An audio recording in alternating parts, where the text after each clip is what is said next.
সবাইকে জানাচ্ছি যে আমরা বাংলাদেশ রেলওয়ে পাকশি বিভাগের পক্ষ থেকে আমাদের বিভাগের রেলওয়ে ব্যবস্থাপক আমাদেরকে এখানে পাঠানো হয়েছে।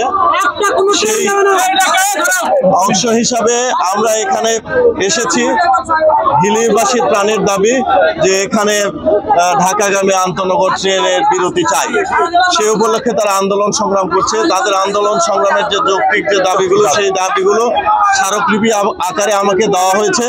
আমি আমার ঊর্ধ্বতন কর্তৃপক্ষের সাথে কথা বলে এসেছি এবং আপনাদের সকল দাবি দেওয়া আমি পর্যায়ক্রমে শুনেছি। আমরাও চাই এই হিলিতে একটা আন্তনগর ট্রেনের বিরতি হোক।